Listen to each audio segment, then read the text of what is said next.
করে যদি ঘটে সেটি কিন্তু সারা দেশে করছি তার কার্যক্রম।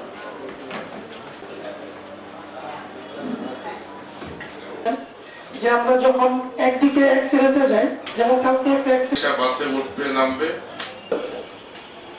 তো যাই হোক, এই একটা স্কয়ার জায়গা থাকে, এই বিষয় এখানে বিভিন্ন পর্যায়ে ওঠানামা করেন এবং গাড়িগুলো 75 তো জনগণকে একটু মোটিভেশনাল প্লাস একটু বিবেচনা করে একটু বসের যারা নেতা নেতৃবৃন্দ আছেন তাদের। আর একটা পয়েন্ট স্যার আমি একটু অ্যাড করতে চাই, আপনার কাছে হয়তো আসবে কিছু জায়গাতে কারণ হচ্ছে যে স্কয়ারটাকে আমি এঁকে দেখে দেখাই দিচ্ছি ওনাকে, ওনার একটা ছবি তুলে নিয়ে এসছেন তো আছে। এই বিষয়ে আমরা কি করতে পারি স্যার, আপনি একটু আমাদেরকে সুচিন্তিত দিন। দুটা ইস্যু এক করছে, আমার একটা কাগজ পাঠায় দিয়ে, যেহেতু উনি আমার আপনি ওয়েট করেন, এটার ব্যাখ্যাটা আমি পাঠায় দিচ্ছি পরবর্তী সাহেব। এই জিনিসগুলাকে অ্যাড্রেস করতে হবে।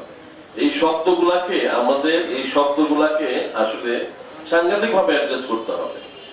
গরিব মানুষের ঘামে ভেজা টাকা ইনকাম করবে, সেইটার মধ্যে আবার তারা এই সমিতির নামে চাঁদা বসাবে, এটা গ্রহণযোগ্য না। এটা আমরা পরিবহনদেরকে বলবো যে এইটা এখান থেকে সরে যেতে হবে তাদের, এবং তারা একটা যেটাই করুক এটা তাদের সবার সাথে কথা বলে করতে হবে, কিন্তু এটা কখনোই গ্রহণযোগ্য হতে পারে না।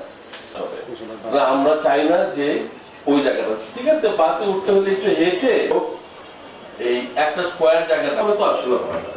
সেই জন্য ট্রাকেরও একটা ডিসিপ্লিন, তারপর অন্যান্য যেগুলো আছে দোকানপাটের ব্যাপারে কি চিন্তা। আর হলো আপনি এই হয়তো জেনে থাকবেন এই হাসপাতালটা অনুমোদন হয়ে গিয়েছে। এখন স্যার আপনি একটু পার্সেল করলে আশা করি আমরা অ্যালাউ করতে চাই না।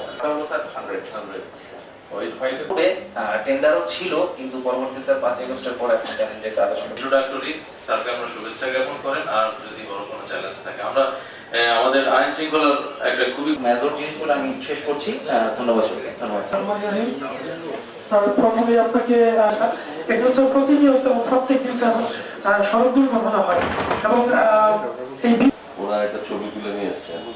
তো এই জায়গাটার মধ্যে আমরা কোনো মানে জনবল অনেক সংকট, এটা হলো এক নম্বর। আর যেহেতু স্যার এখানে কার্যক্রম সেটা অনেক বেশি, এটা স্যার বি শ্রেণী থেকে স্যার এ শ্রেণীতে কার্যক্রমের মধ্যে মোটামুটি সবকিছুই স্যার ভালো চলছে। শুধু এই জনবল বা আমাদের ই কমার্স কিন্তু স্যার প্রচুর উদ্দীপনা কাজ করছে।